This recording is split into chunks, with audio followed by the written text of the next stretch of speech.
तेरी वाणी जीवन की रोटी, नैनों की ज्योति अंधेरा मिटाती।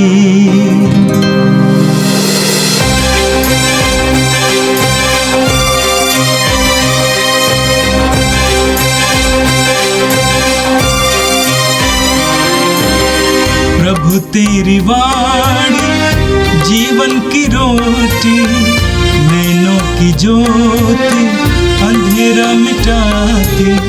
प्रभु तेरी वाणी जीवन की रोटी, नैनों की ज्योति अंधेरा मिटाती। वाणी वाणी वाणी वाणी वाणी पवित्र है, शाश्वत है, जीवन का मन्ना है। 15 अप्रैल शुक्रवार। पहला पाठ यशायाह का ग्रंथ अध्याय 52 पद संख्याएँ 13 से 15 तक और अध्याय 53 पद संख्याएँ 1 से 12 तक। देखो, मेरा सेवक फलेगा फूलेगा, वह महिमान्वित किया जाएगा और अत्यंत महान होगा। उसकी आकृति इतनी विरूपित की गई थी कि वह मनुष्य नहीं जान पड़ता था। लोग देखकर दंग रह गए थे। उसकी ओर बहुत से राष्ट्र आश्चर्यचकित होकर देखेंगे और उसके सामने राजा मौन रहेंगे, क्योंकि उनके सामने एक अपूर्व दृश्य प्रकट होगा और जो बात कभी सुनने में नहीं आई वे उसे अपनी आँखों से देखेंगे। किसने हमारे संदेश पर विश्वास किया? प्रभु का सामर्थ्य किस पर प्रकट हुआ है? वह हमारे सामने एक छोटे से पौधे की तरह, सूखी भूमि की जड़ की तरह बढ़ा। हमने उसे देखा था। उसमें ना तो सुंदरता थी, ना तेज और ना कोई आकर्षण ही। वह मनुष्यों द्वारा निंदित और तिरस्कृत था, शोक का मारा और अत्यंत दुखी था। लोग जिन्हें देखकर मुँह फेर लेते हैं, उनकी तरह ही वह तिरस्कृत और तुच्छ समझा जाता था। परंतु वह हमारे ही रोगों को अपने ऊपर लेता था और हमारे ही दुखों से लदा हुआ था, और हम उसे दंडित, ईश्वर का मारा हुआ और तिरस्कृत समझते थे। हमारे पापों के कारण वह छेदित किया गया है, हमारे कुकर्मों के कारण वह कुचल दिया गया है। जो दंड वह भोगता था, उसके द्वारा हमें शांति मिली है, और उसके घावों द्वारा हम भले चंगे हो गए हैं। हम सब अपना अपना रास्ता पकड़कर भेड़ों की तरह भटक रहे थे। उसी पर प्रभु ने हम सब के पापों का भार डाला है। वह अपने पर किया हुआ अत्याचार धैर्य से सहता गया और चुप रहा। वध के लिए ले जाए जाने वाले मेमने की तरह और ऊन कतरने वाले के सामने चुप रहने वाली भेड़ की तरह उसने अपना मुँह नहीं खोला। वे उसे बंदीगृह और अदालत ले गए। कोई उसकी परवाह नहीं करता था। वह जीवितों के बीच में से उठा लिया गया है, और वह अपने लोगों के पापों के कारण मारा गया है। यद्यपि उसने कोई अन्याय नहीं किया था और उसके मुँह से कभी छल कपट की बात नहीं निकली थी, फिर भी उसकी कब्र विधर्मियों के बीच बनाई गई और वह धनियों के साथ दफनाया गया है। प्रभु ने चाहा कि वह दुख से रौंदा जाए। उसने प्रायश्चित के रूप में अपना जीवन अर्पित किया, इसलिए उसका वंश बहुत दिनों तक बना रहेगा और उसके द्वारा प्रभु की इच्छा पूरी होगी। उसे दुख भोग के कारण ज्योति और पूर्ण ज्ञान प्राप्त होगा। उसने दुख सहकर जिन लोगों का अधर्म अपने ऊपर लिया था, वह उन्हें उनके पापों से मुक्त करेगा। इसलिए मैं उसका भाग महान लोगों के बीच बांटूंगा और वह शक्तिशाली राजाओं के साथ लूट का माल बांटेगा, क्योंकि उसने बहुतों के अपराध अपने ऊपर लेते हुए और पापियों के लिए प्रार्थना करते हुए अपने को बलि चढ़ा दिया और उसकी गिनती कुकर्मियों में हुई। यह प्रभु की वाणी है। संत योहन के अनुसार प्रभु का दुख भोग, अध्याय 18, वाक्यांश 1 से आगे अध्याय 19-42 तक। यीशु अपने शिष्यों के साथ केद्रोन नाले के उस पार गए। वहाँ एक बारी थी, उन्होंने अपने शिष्यों के साथ उसमें प्रवेश किया। उनके विश्वासघाती यूदस को भी वह जगह मालूम थी, क्योंकि यीशु अक्सर अपने शिष्यों के साथ वहाँ गए थे। इसलिए यूदस पलटन और महायाजकों तथा फरीसियों के भेजे हुए प्यादों के साथ वहाँ आ पहुँचा।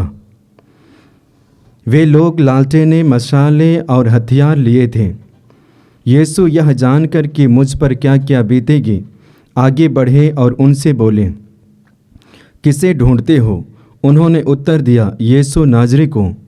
यीशु ने उनसे कहा, मैं ही हूँ।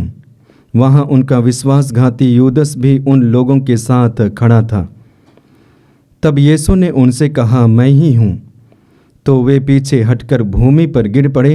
यीशु ने उनसे फिर पूछा, किसे ढूंढते हो? वे बोले, यीशु नाजरी को। इस पर यीशु ने कहा, मैं तुम लोगों से कह चुका हूँ, मैं ही हूँ। यदि तुम मुझे ढूंढते हो तो इन्हें जाने दो। यह इसलिए हुआ कि उनका यह कथन पूरा हो जाए, तूने जिन्हें मुझे सौंपा है, मैंने उनमें से एक का भी सर्वनाश नहीं होने दिया। उस समय सिमोन पेतरुस ने अपनी तलवार खींच ली और प्रधान याजक के नौकर पर चलाकर उनका दाहिना कान उड़ा दिया। उस नौकर का नाम मालकुस था।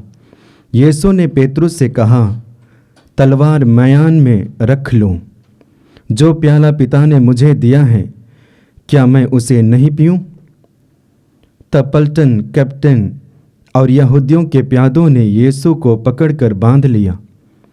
वे उन्हें पहले अन्नस के यहाँ ले गए, क्योंकि वह उस वर्ष के प्रधान याजक कैफस का ससुर था। यह वही कैफस था जिसने यहूदियों को यह परामर्श दिया था, अच्छा यही है कि राष्ट्र के लिए एक ही मनुष्य मर जाए। सिमोन पेतरुस और एक दूसरा शिष्य यीशु के पीछे पीछे चले। यह शिष्य प्रधान याजक का परिचित था और यीशु के साथ प्रधान याजक के प्रांगण में चला गया, किंतु पेतरुस फाटक के पास बाहर खड़ा रहा। इसलिए वह दूसरा शिष्य जो प्रधान याजक का परिचित था फिर बाहर गया और द्वारपाली से कहकर यीशु को भीतर ले आया।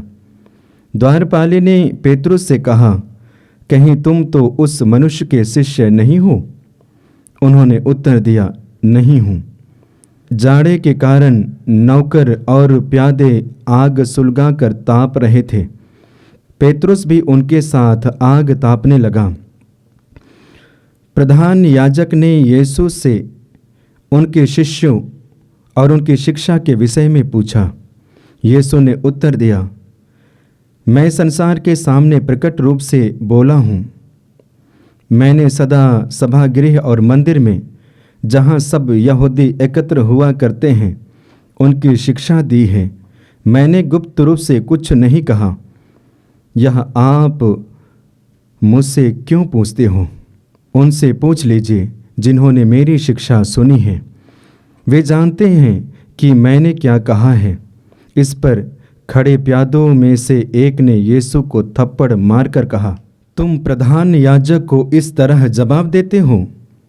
यीशु ने उनसे कहा, यदि मैंने गलत कहा तो गलती बता दो, और यदि ठीक कहा तो मुझे क्यों मारते हो? इसके बाद अन्नस ने बंधे हुए यीशु को प्रधान याजक कैफस के पास भेज दिया। सिमोन पेतरुस उस समय आग ताप रहा था। कुछ लोगों ने उससे कहा, कहीं तुम तो उसके शिष्य नहीं हो? उसने अस्वीकार करते हुए कहा, नहीं हूँ।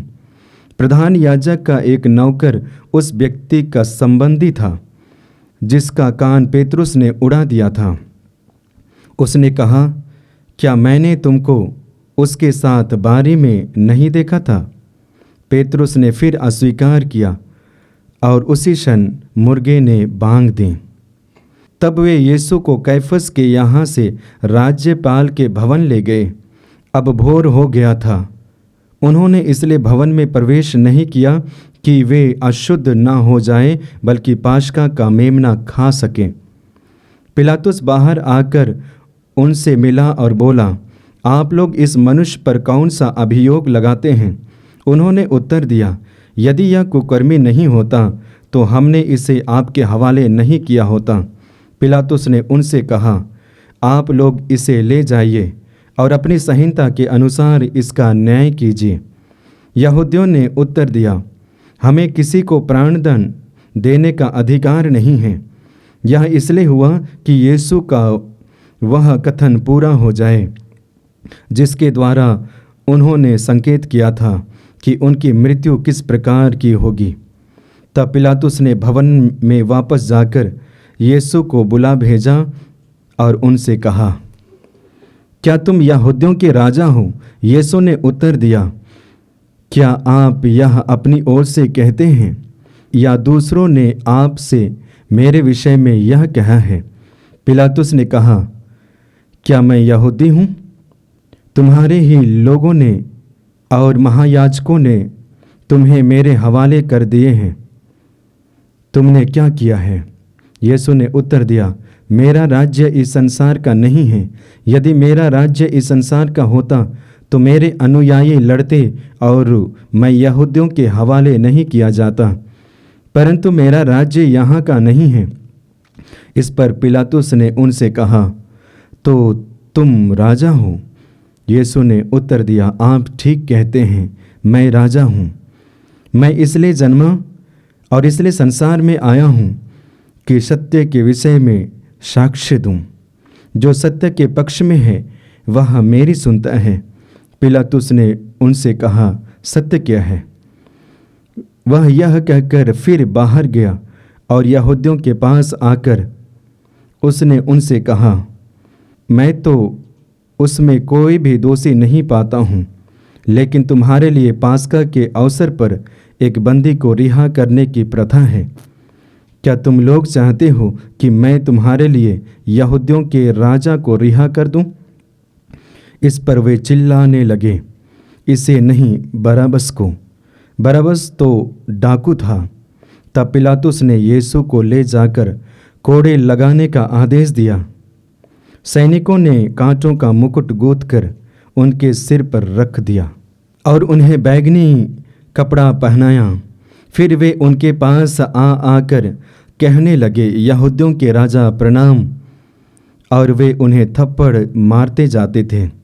पिलातुस ने फिर बाहर जाकर लोगों से कहा, देखो, मैं उसे तुम लोगों के सामने बाहर ले आता हूँ, जिससे तुम यह जान लो कि मैं उसमें कोई भी दोष नहीं पाता हूँ।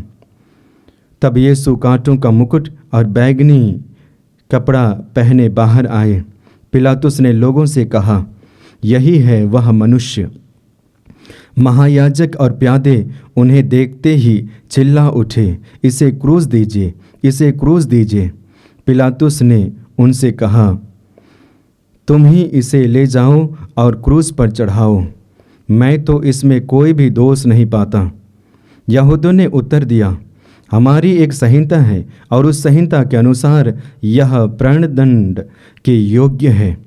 क्योंकि इसने ईश्वर का पुत्र होने का दावा किया है। पिलातुस यह सुनकर और भी डर गया। उसने फिर भवन के अंदर जाकर यीशु से पूछा, तुम कहाँ के हो? किंतु यीशु ने उसे उत्तर नहीं दिया। इस पर पिलातुस ने उनसे कहा, तुम मुझसे क्यों नहीं बोलते? क्या तुम यह नहीं समझते कि मुझे तुमको रिहा कर देने का भी अधिकार है और तुमको क्रूस पर चढ़वाने का भी?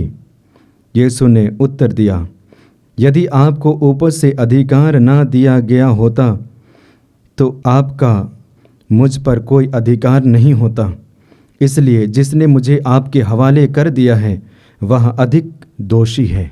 उस समय से पिलातुस यीशु को मुक्ति करने का उपाय ढूंढने लगा, परंतु यहूदी चिल्लाकर कहने लगे, यदि आप इसे रिहा करते हैं तो आप कैसर के हितैषी नहीं हैं। जो अपने को राजा कहता है वह कैसर का विरोध करता है। यह सुनकर पिलातुस ने यीशु को बाहर ले आने का आदेश दिया। वह अपने न्यायासन पर उस जगह जो थियोस्त्रोस, लिथोस्त्रोतुस और इब्रानी में गब्बथा कहलाती है, बैठ गया। पास्का की तैयारी का दिन था। लगभग दोपहर का समय था। पिलातुस ने यहूदियों से कहा, यही है तुम्हारा राजा। इस पर वे चिल्ला उठे, ले जाइए, ले जाइए, इसे क्रूस दीजिए।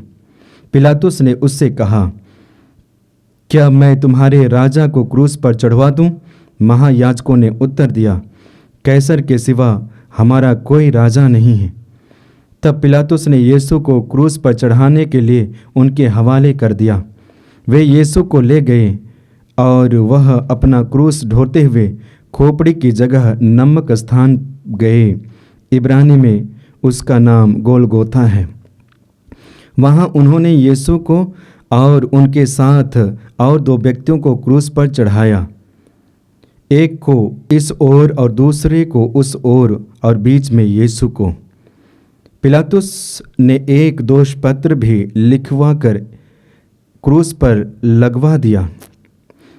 पिलातुस ने एक दोष पत्र भी लिखवा कर क्रूस पर लगवा दिया। वह इस प्रकार था, यीशु नाज़री यहूदियों का राजा।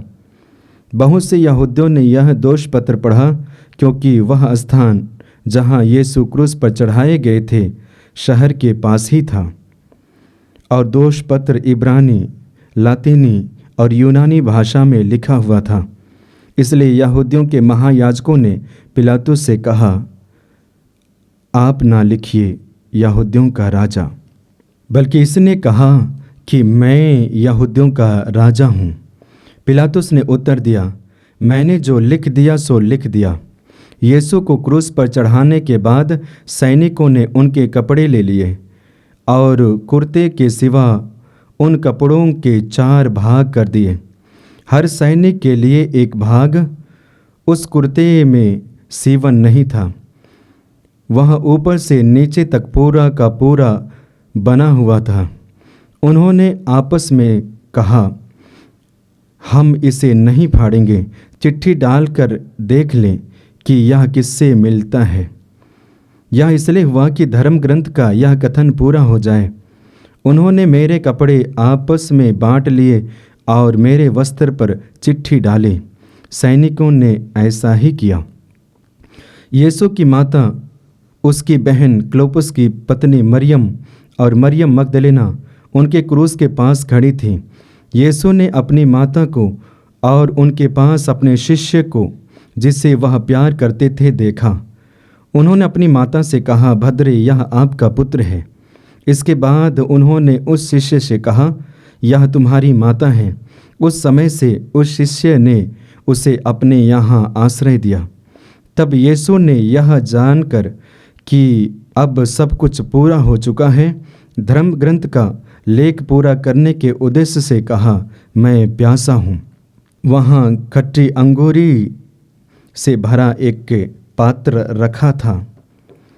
लोगों ने उसमें एक पनसुक्ता डुबाया और उसे जूफे की डंडी पर रख कर यीशु के मुंह से लगा दिया। यीशु ने खट्टी अंगूरी चख कर कहा, सब पूरा हो चुका है। और सिर झुकाकर प्राण त्याग दिए। वह तैयारी का दिन था। यहूदी यह नहीं चाहते थे कि शाऊल विश्राम के दिन क्रूस पर रह जाए, क्योंकि उस विश्राम के दिन बड़ा त्योहार पड़ता था। उन्होंने पिलातुस से निवेदन किया कि उनकी टांगें तोड़ दी जाएं और शव हटा दिए जाएं।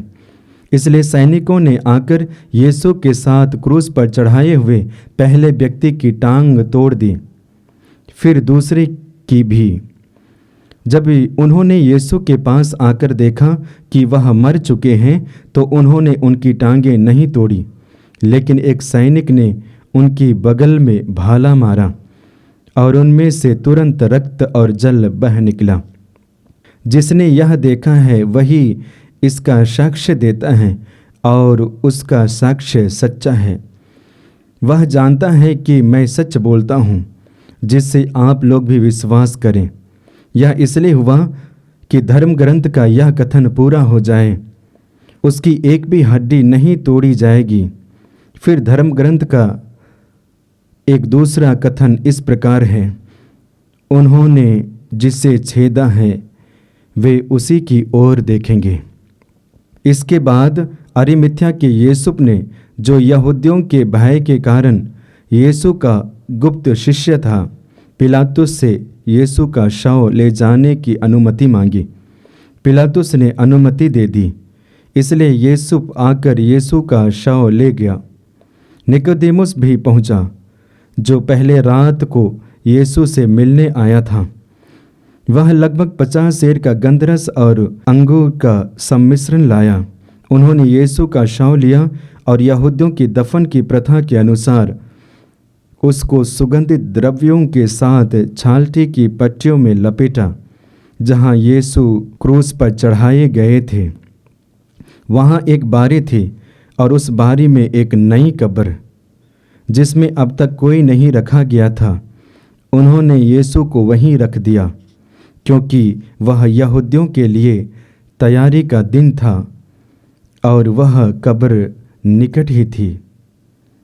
यह प्रभु का दिव्य सुसमाचार है। क्रिस्त प्रभु की जय। क्रिस्त में प्यारे भाइयों और बहनों,